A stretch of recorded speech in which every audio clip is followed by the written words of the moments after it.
Ndabasuje mbifurije ibihe byiza mwebwe mudukurikiye kuri Neza Media TV twizere ko mumeze neza cyane mu byo muri gukora byose twihuta.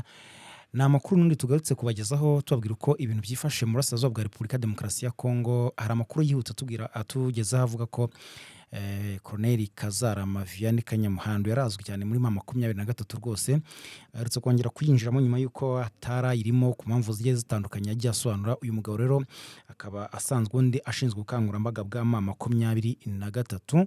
Ubu rero avugaho igikorwa gihambaye cyane operation yakoze ikagwamo cyangwa se igafatirwamo abo muri FDLR mu buyobozi bukuru ndetse by'umwihariko na Wazalendo. Biteye bite iyo operation iteye ite? Ntabwo isanzwe. Ubwo turaza kugenda tugaruka kuri ayo makuru. Nze kukubwira kandi ku makuru ari kuvuga ku mirongo y'urugamba mu bice byo muri Teritwari ya Masisi, ubwo no kuvuga za Kazinga, za Ruhinzi, za Muheto, Nyabikeri, Kinyana n'ahandi. Nza kukubwira ndakubwira intambwe ku ntambwe ko ibintu byifashe, hanyuma uze no kumva ibyavuye mu mirwano iri kuba. SM23 noneho igeze hehe ko twaherutse iri hafi ya Gatoyi, kugeza ubu umuvuduko wayo uyigejeje kuri iyo mirwano. Kivu y'Amajyepfo turajya muri Uvira, tuze kujya ku nkuru rwose, inkuru iri kuvuga ku mugabo witwa General Masunzu cyangwa se Lieutenant General Masunzu. Akaba ubusanzwe yarayoboraga akarere ka gatatu ka gisirikare ka FARDC. Ubwo no kuvuga ko yayoboraga ibice byinshi cyane, intara zigera muri 5 gutyo, zose yaraziyoboraga mu bya gisirikare za Ituri, za Kivu y'Amajyaruguru, Kivu y'Amajyepfo, za Tanganyika. Uvuga ngo intara zigera muri 5. Mu minsi ishize rero yari yatawe muri yombi ndetse agira ibyo ajya gukurikiranwaho, ariko ubu ngubu hari amakuru yihutirwa tugezeho y'uwo mugabo. Ubwo muraza kumenya ngo bimugendekeye bite, byose biri muri aya makuru n'andi menshi ntakubwiye ahangaha. Nayo ndaza kugenda nyagarukaho. Twirwaneho na tuyamaze gusohora itangazo yamagana ibyavugaga ko yarwanye ngo na AFCM 23 ndetse ngo na RDF. Ibyo nabyo byagiye bivugwa na babayobozi cyangwa se abategetsi bo muri Kongo. Ubu rero twirwaneho imaze kubitangaho umucyo. Reka twinjire mu makuru mbabwire yuko rwose uwitwa Colonel Kazarama Kanyamuhanda Vianney akaba ari ashinzwe ubukangurambaga muri mama 23 nk'uko nabikubwiye. Rero yakoze operation cyangwa se yayoboye operation. Ubundi tumenyereye ko muri operation zimaze iminsi zikorwa mu mirwano itandukanye ya AFCM 23 irwanamo na coalition FARDC. Nukuvuga ngo iyo barimo barwana na Wazalendo, barwana n'abarundi, barwana na FDLR, bakarwana na FARDC nyirizina. Operation nyinshi zimenyekanamo abagabo bitwa Colonel Nsabimana, Colonel Muhire, Colonel Jimmy, ndetse ibikorwa byo hejuru by'izo operation bikaba birimo abantu nka Baboduwe Ngaruye, ba Colonel Mani Nzenze mu butasi, aba Byamungu yungungirije General Makenga, umugaba mukuru w'ingabo za 23 cyangwa se ARC, Armée Révolutionnaire Congolaise. Abo bose nibo bamenyerewe, ariko uyu mugabo Kazarama ntago abantu bari bazi yuko yakora operation ikomeye cyane, kuko nubundi yagiye anagaragara mu bikorwa bitari byo ku mirwano cyane. Na mbere yuko ava muri M23, mbere yaho nubundi yarashinzwe ibintu by'ubuvugizi nk'uko tubona ba Colonel ba Dr Oscar Barinda, tukabona ba Kanyuka. Ntabwo abantu barazi yuko burya uyu mugabo ari umusirikare udasanzwe. Rero ni operation yabereye mu gace kitwa Nyabanira muri groupement ya Binza, Teritwari ya Rucuru. Nihi operation yayobowe na Kazarama yakorewe. Muri operation rero Colonel Kazarama n'itsinda yarayoboye bafashe uwitwa Ngabo Jean de Dieu, unazwi ku mazina ya Kadogo muri Ndahambi, akaba witwa muri Ndahambi Jean de Dieu. Yakaba yari yitaga Colonel mu mitwe ya Wazalendo, nawe akaba yafashwe, ndetse bikanavuga ko hafatuwemo abandi bo muri FDLR 2 batatangajwe amazina, ariko nabo bafite amapeti yo hejuru. Uretse rifatwa rye, iyo operation yanatumye kapiteni witwa Shukuru yikiriza umuyobozi bwa AFCM 23 ku bushake, abonye ko nta kundi yabigenza, abona kandi gashobora no kwasiga ubuzima. Rero mu gihe uyu mutwe zanafashe intwaro zitandukanye, bafashe ibirwanisho byinshi cyane.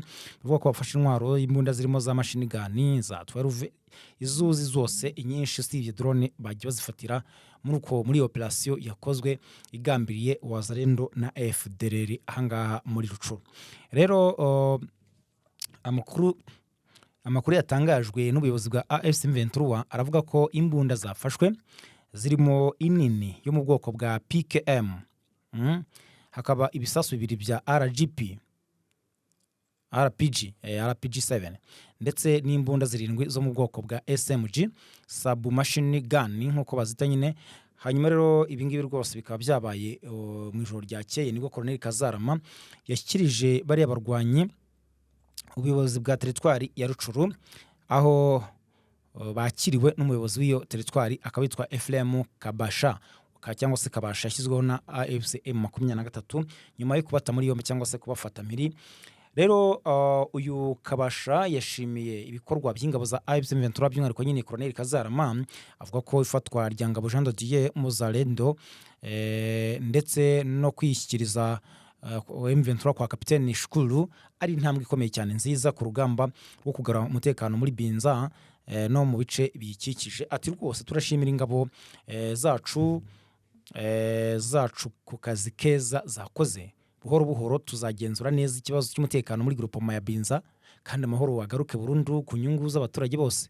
Rero uyu muyobozi akaba yavuze yuko rwose hamagariye abarwanyi ba Wazalendo n'indi mitwe yitwaje intwaro igaragara muri Rucuru gushyira hasi intwaro ahubwo bakishyikirizamo 23 kuko nta mbaraga bafite zo kuzarwanya M23, ahubwo ko bakabe bajya muri M23 bakarwanira igisirikare cy'impinduramatwara bakareka gufatanya n'inkozi z'ibibi nk'uko hano bo babivuga. Nuko nyine bo bashaka kuvuga FARDC, FDLR n'abandi bose bari mu mugambi wo kurwanya M23 ndetse no kwica abaturage. Rero iyi operation yabaye mu gihe AFC M23 ikomeje gushyira imbaraga mu guca intege imitwe yitwaje intwaro ikorera mu bice igenzura, kuko inamaze iminsi ikora ama operation. Hari operation iri gukorera muri Nyiragongo imaze gusiga mu mezi 3 hamaze gufatwa FDLR barenga 30, ndetse muri Masisi naho hamaze gufatirwa abarenga 20, harimo abafatiwe 19 nk'uko byigize gutangazwa na Last Musanga guverineri w'Intara Kivu y'Amajyaruguru, ndetse bakiyongeraho n'Abazalendo. Hanyuma rero reka tujye mbere yuko nkubwira ibyasohowe n'itangazo rya MRDP twirwaneho kubigendanye no kuvuga ko barwanye ngo na M23 ngo na RDF ndaje nguhe ukuri kwabyo, ahubwo reka duhere ku makuru ari kuvugwa muri teritwari ya Masisi.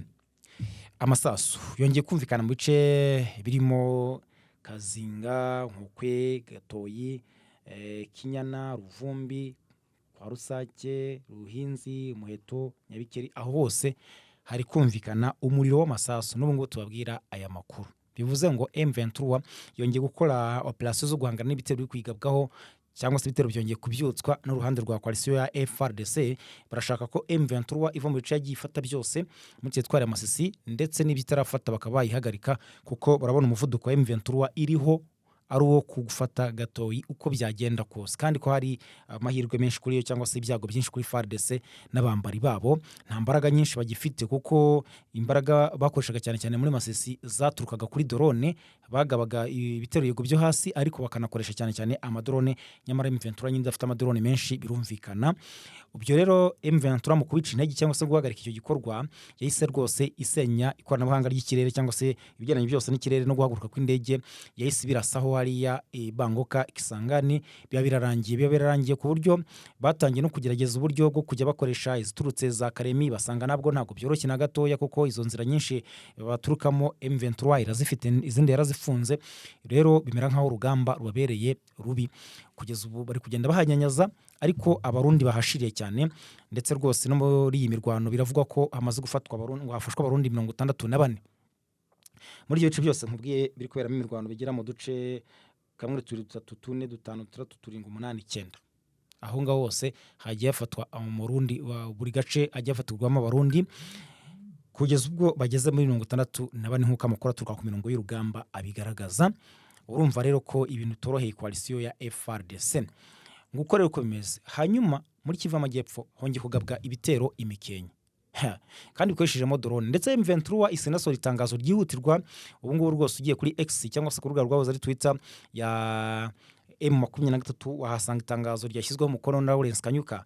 Lawrence Kanyuka rero avuga ati ubu tubabajwe cyane n'ibitero bikomeje kugabwa n'uruhande rwa Kinshasa mu bigaragara ko bakomeje gushyigikira intambara ndetse no kutifuza amahoro yifuzwa n'ibihugu bitandukanye biduhuriza mu biganiro. Bigaragara ko rero Tshisekedi n'ubutegetsi bwe yahisemo intambara, ndetse nayo mpamvu turi kwihanangiriza igisirikare cye, bityo tugiye kurwana kugira ngo turengere abaturage natwe twirwanaho. Niryo tangazo n'undi M23 ikunze gusohora cyangwa se ikunze gushyira ahagaragara.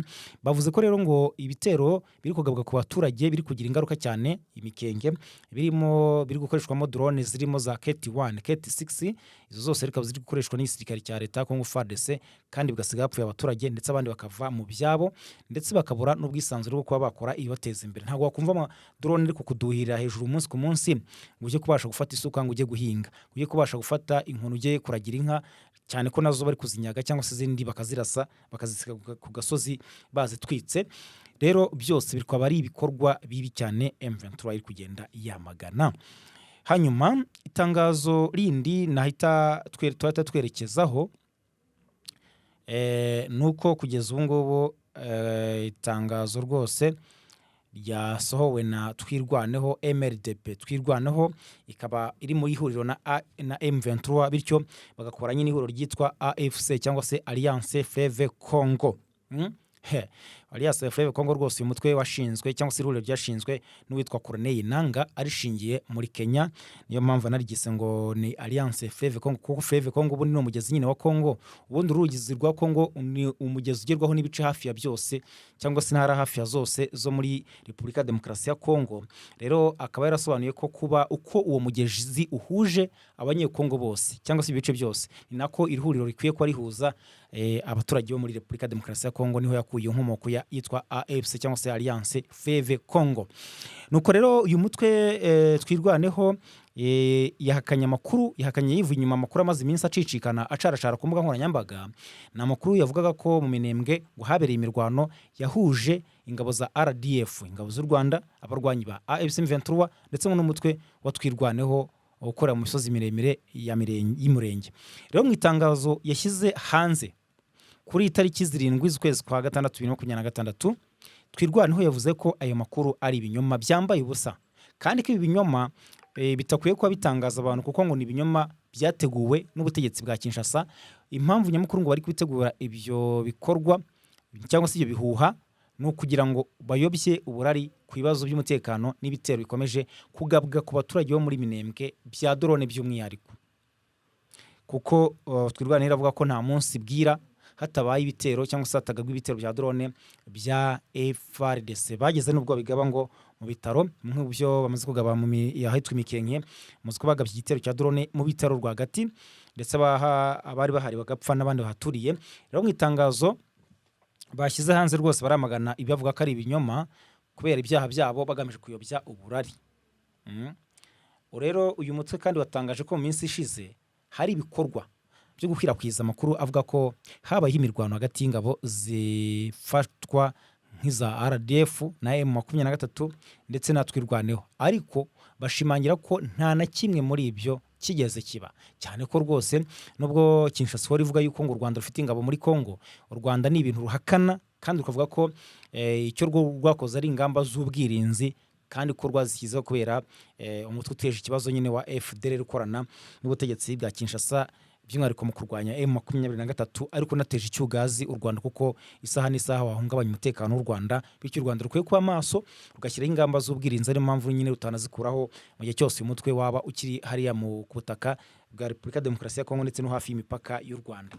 Rero Twirwaneho bagize bati ntabwo habaye imirwano iyo ari yose y'ubwo bwoko mu Minembwe, nta naho ingabo za RDF zigeze zigaragara muri aka gace. Twirwaneho rikavuga yuko ayo makuru agamije kurangaza amahanga no guhisha ibikorwa bya gisirikare, ivuga ko bikomeje gukorerwa abaturage bo mu bwoko bw'abanyamurenge n'ihuriro rigizwe n'ubutegetsi bwa Repubulika Demokarasi ya Kongo ndetse n'u Burundi. Twirwaneho rikaba yavuze ibi ngibi mu gihe mu ijoro ryo ku itariki 6 rishyira ku itariki 7 Kamena 2026 Minembwe yongeye kugabwaho ibitero bya drone byahitanye abantu 2 bikanakomeretsa abandi 7. Rero uyu mutwe ukaba ushinja ubutegetsi bwa Kinshasa kuba inyuma y'ibyo bitero, nubwo uruhande rwa leta ya Kinshasa rutaragira icyo rubitangazaho cyangwa se rutaragira icyo ruvuga muri rusange. rero uyu Twirwaneho ikaba yaboneyeho gusaba ahubwo umuryango w'abibumbye wa Afurika yunze ubumwe, ubumwe bw'Uburayi, Leta zunze ubumwe za Amerika n'imiryango iharanira uburenganzira bwa muntu gukora iperereza ku bibazo by'umutekano biri muri Minembwe no gufata ingamba kurinda abaturage, kuko abaturage bakomeje kugenda bapfa umunsi ku munsi. Amahanga ukagira ngo ntabwo azi icyo kibazo, cyangwa ukagira ngo ntabwo azi uburyo ubuzima bumera, ku buryo bareberera abantu bari kwicirwa mu Minembwe ntibagire icyo babasha kubikoraho.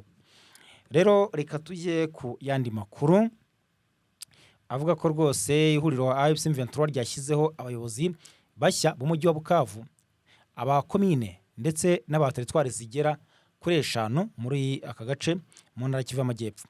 Rero nk'uko bigaragara mu itangazo ryashyizwe ahagaragara n'ihuriro rya AFC M23, witwa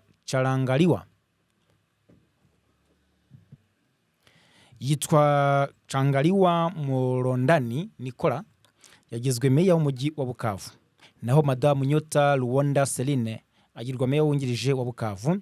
Muri komine yitwa Bagira, Shaka Muhoza yagizwe burugumesitiri yungirizwa na Bahaya Leo. Ni mu gihe Madamu Mwenze Polisika yagizwe burugumesitiri wa Ibanda, akazaba kandi yungirijwe na Mutunwa Mbulanga. Hashyizweho kandi n'abayobozi muri komine Kadutu ndetse no muri teritwari za Kabare, Ijwi, Karehe, Walungu ndetse no mu mujyi wa Minova. Urumva ko M23 cyangwa se AFC M23 barakataje ahubwo gushyiraho inzego z'ubuyobozi, nyuma yo gushyiraho banke yizwi nka Kadeko, nyuma yo gushyiraho abayobozi kuva ku nzego z'ibanze muri Masisi na Rucuru, ndetse na nyuma yo gushyiraho inzego z'umutekano abazwi nka defense, polisi ndetse n'igisirikare. Ubu no muri Kivu y'Amajyepfo mu bice bitandukanye bagiye bashyiraho izo gahunda, bakomeje kwagura ibice byabo ndetse ari nako bubaka imiyoborere cyangwa se twita administration. Bivuze ko rwose AFC M23 akomeje gushinga imizi, bityo ko nk'uko babitangaza, nk'uko byigaragaza rwose abari kurota yuko M23 yava mu bice bitandukanye yagiye ifata, twavuga yuko zaba ari nk'inzozi. Muri rusange reka nshimire mwebwe mwese mukurikiye Neza Media TV. Ubwo no kuvuga ngo ikintu rwose ngiye mba mbasaba no gukora subscribe, ariko hagati aho ntarasoza amakuru, ikintu natangiye mbabwira nuko harimo ari umugabo witwa General Masunzu. Uyu mugabo yagizwe umuyobozi mu gice cyo muri Kivu y'Amajyepfo, by'umwihariko mu mirwano ya Minembwe, mu kuyobora operation zose ziri gukorwa muri iyi minsi bitewe n'urugamba bari kurwanamo na 23. Akaba ari amaze igihe yarafunzwe rwose, cyangwa se gukorwaho iperereza. Ntabwo afunzwe nk'uko bisanzwe cyangwa se ngajye mu nkiko. Ubu rero yashinjwaga ibibazo bitandukanye, harimo no gutuma urugamba rubatsinda barwanamo na 23. Yagaruwe rero nyuma yo guhatwa ibibazo cyangwa se twavuga nko gukosorwa ku buryo ngiye kuyobora zira operation. Ariko ari kuvuga ko atari kwishira amakenga, bavuga bati wabona se apfuye nk'uko n'abandi bagiye boherezwa ku rugamba. Abajenerali bunini tuzi ko bajya ku rugamba imbere, kuko muzi ko nk'uwitwa Cirimwami yayoboraga Kivu y'Amajyaruguru yashyizwe imbere ku mirongo y'urugamba, ahita araswa mu cyico arapfa. Binavuga ko harimo ubugambane bw'ubutegetsi bwa Kinshasa kuko batamushakaga uburyo yitwaraga mu miyoborere ye. Rero hari n'abari kuvuga bati se Masunzu baba bamwereje muri izo operation akahasiga umutwe ari ukumushuka, kuko n'undi hashize iminsi bamugendaho, bityo bikagaragara yuko yaguye yazize urugamba. Ibyo na byose bikugenda bivugwa nyine.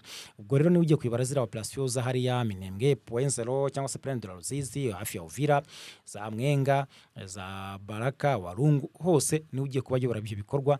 Akaba rero twavuga ko yamanuwe mu nzego cyane, kuko yarasanzwe ayobora intara zigera muri 5 gutyo za gisirikare.